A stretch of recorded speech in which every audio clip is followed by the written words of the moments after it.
अस्सलामु अलैकुम रहमतुल्लाहि व बरकातुहू। मुअज़्ज़ज़ सामीन और नाज़रीन, मुहर्रमुल हराम और यौम आशूरा से मुताल्लिक़ कुछ ज़रूरी बातें समाअत फरमाएँ। मुहर्रम का महीना मुक़द्दस महीना है और अल्लाह और उसके रसूल के नज़दीक ये बहुत ही मुक़द्दस और मोहतरम महीना रहा। कुरान और हदीस से इसकी फ़जीलत साबित है। ये मातम का, सोग मनाने का और शिर्क व बिदात का महीना नहीं है और गलत वहम व गुमान और तवहुमात का महीना नहीं है। ये बहुत ही फ़जीलत वाला महीना है। मुहर्रमुल हराम की फ़जीलत एक अलग चीज़ है और हज़रत हुसैन रज़ी अल्लाह ताला अन्हु की शहादत एक अलग उन्वान है। इन दोनों को जोड़कर पेश करना ये जिहालत की बात है। मुहर्रमुल हराम के महीने में आशूरे का दिन बहुत ही मुक़द्दस दिन है, जैसा कि अहादीस से साबित भी है और हज़रात उलमाए किराम ने बयान भी फरमाया है कि उस दिन बहुत सारे अम्बिया को अल्लाह तबारक व तआला ने बड़े बड़े फितनों से निजात दिया। तो ये दुआ का दिन है। आप हजरात उस दिन दुआ भी करें और दुआ में मसरूफ़ रहें। ख़ास तौर पर पहली उम्मतों पर इस दिन का रोज़ा फ़र्ज़ था। रमज़ानुल मुबारक के रोज़े फ़र्ज़ होने के बाद इसकी फ़र्ज़ियत ख़त्म हो गई। आका ने इजाज़त दी, अगर कोई रोज़ा रखना चाहे तो वो ज़रूर रोज़ा रखे, अगर कोई छोड़ना चाहता है तो वो छोड़ भी सकता है। इसीलिए रोज़ा उस दिन छोड़ने वाले को किसी किस्म की कोई मलामत नहीं करनी चाहिए, क्योंकि नवाफिल के लिए आदमी की तबीयत और उसका इख्तियार देखा जाएगा। और एक अहम मसला समाअत फरमाए कि मुहर्रमुल हराम का जो 10वीं तारीख़ का रोज़ा है वो एक ही दिन का रोज़ा था। प्यारे आका सल्लल्लाहु अलैहि वसल्लम की खिदमत में सहाबा ने जब अर्ज़ किया, या रसूल अल्लाह सल्लल्लाहु अलैहि वसल्लम, यहूद भी इस दिन रोज़ा रखते हैं, तो आका सल्लल्लाहु अलैहि वसल्लम ने यहूद की मुखालफत पर इरशाद फरमाया कि एक रोज़ा इसके साथ मिला लें। और एक जगह प्यारे आका सल्लल्लाहु अलैहि वसल्लम ने फरमाया, अगर मैं आइंदा साल तक रहूं तो 9वीं तारीख़ का रोज़ा भी ज़रूर रखूँगा। लेकिन आइंदा साल से पहले आका सल्लल्लाहु अलैहि वसल्लम का विसाल हो गया। इसीलिए उलमा फरमाते हैं 10वीं तारीख़ के साथ 9वीं तारीख़ का रोज़ा भी रख ले, या नहीं तो 11वीं तारीख़ का भी रोज़ा रख ले। और एक मसला सुने कि सिर्फ ये 2 ही रोज़े इस महीने में नहीं, लगातार रोज़ा रखने की फ़जीलत भी है और उसके फ़वाइद भी हैं। तीसरी एक अहम बात यह है कि अगर किसी को 9वीं तारीख़ का रोज़ा नहीं मिल सका या 11वीं तारीख़ को रोज़ा रखने का मौका नहीं है, तो वो कम से कम आशूरे का रोज़ा तो ज़रूर रख लें। लोगों के अंदर गलत फहमी है, एक रोज़ा नहीं रखना। ये हुक्म इस्तेहबाबी है, यानी मौका अगर हो तो 2 रोज़ा रखें और बेहतर और नबी की ख्वाहिश भी यही है। लेकिन अगर कोई एक रोज़ा रखता है तो वो कोई गुनाह नहीं है, मौका नहीं, तो वो एक रोज़ा भी रख सकता है। चौथी बात ये है, जुमे के दिन रोज़ा रखने का हुक्म क्या है। जुमे के दिन रोज़ा रखने का हुक्म ये है कि मुसलसल हर जुमा रोज़ा रखना जायज़ नहीं, क्योंकि जुमा ईद का दिन है। लेकिन रमज़ानुल मुबारक के महीने में जुमे तो ज़रूर आते हैं, रोज़ा रखना है।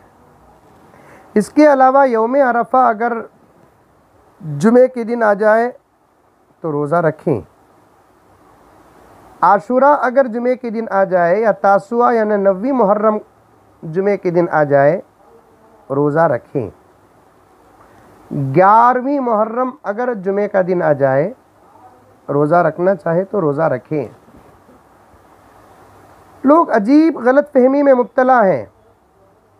जुमे के दिन रोज़ा नहीं रखना, जुमे के दिन रोज़ा नहीं रखना, ये बिल्कुल गलत बात है और नादानी की बात है। जुमे ही को रोज़े के लिए तय करना ये मकरूह है और बड़ी फजीलत की भी बात है। और एक बात ये है, ये नफिल रोज़ा है, इसलिए अगर औरतें इस रोज़े को रोकना चाहती हैं तो उनके तबीयत के मुताबिक फ़ैसला करें और साथ ही वो अपने शौहर से भी इजाज़त ले लें। फ़र्ज़ रोज़े में इजाज़त की ज़रूरत नहीं है, लेकिन नवाफिल में इजाज़त ज़रूरी है। और एक मसला ये है कि कुछ हज़रात मुहर्रमुल हराम के महीने में आशूरा की दिन बहुत सारी दुआओं को वायरल कर रहे हैं। इन दुआओं का हुक्म क्या है? देखिए, कुछ बातें कुरान और हदीस से साबित है जिस पर किसी किस्म की कोई बहस नहीं है, और कुछ बातें हज़रात औलियाउल्लाह व उलमा से साबित हैं और उनके तजुर्बात में हैं वो बातें। अगर कोई ऐसी बात जो कुरान और हदीस में नहीं है और वो बात को इतनी अहमियत भी नहीं दी जा रही है कि जिसके छूटने से आदमी परेशान हो जाए या बहुत बड़ा गुनाह लाजिम आ जाए, और वो काम कुरान और हदीस के मुखालिफ ना हो, तो उसके करने में इख्तियार है। जो दुआएं वायरल होती हैं कि मुहर्रम के आशूरे के दिन ये दुआ पढ़े, इससे ये फ़ायदा होगा, इससे ये फ़ायदा होगा, तो फिर दुआ के अल्फाज पर गौर करें। ये अपने करीब रहने वाले हज़रात उलमाए किराम के पास उन दुआओं को लेकर जाएं। वो दुआएं जिनके अल्फाज शिर्क से पाक हैं और दूसरी बातों से बिल्कुल पाक हैं और उसमें वास्ते और वसीले हैं और अच्छी अच्छी दुआएं हैं, जिनको बुज़ुर्ग हज़रात मुहर्रमुल हराम के महीने में या किसी मुक़द्दस दिन उसे पढ़ते थे, तो फिर उन दुआओं के पढ़ने में कोई हर्ज नहीं है।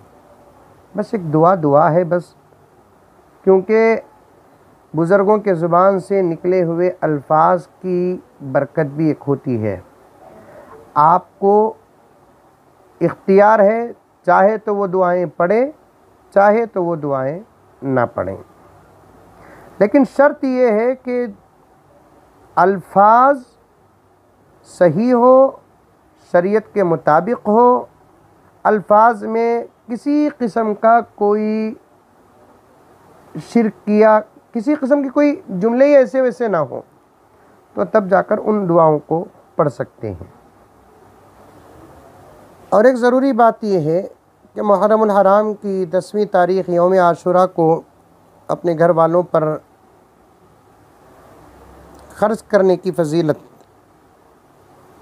मुतअद्दिद अहादीस से ये बात साबित है कि जो शख्स अपने आप पर और अपने अहल इयाल पर आशूरे के दिन उसअत और फराखी करेगा, अल्लाह ताला उस पर पूरा साल उसअत फरमाएंगे।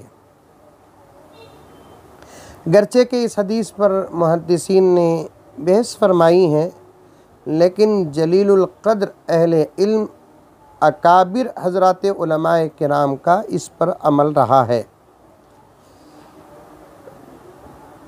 मुतअद्दिद सहाबा से भी ये रिवायत मनक़ूल है और बहुत सारी हदीस की किताबों से भी ये बात मनक़ूल है। तो इसलिए इस पर ज़्यादा बहस करना नहीं है। जहाँ तक हो सके उस दिन घर के अंदर अच्छे से अच्छा खाना, अच्छे से अच्छा पीना और अपने घर वालों पर ज़रूरत के मुताबिक इसराफ़ के बग़ैर ख़र्च करना। लेकिन घर के अंदर चलो भाई आज जाकर हम लोग अच्छे से अच्छा होटल में खा कर आएंगे तो ये बहुत बुरी बात है।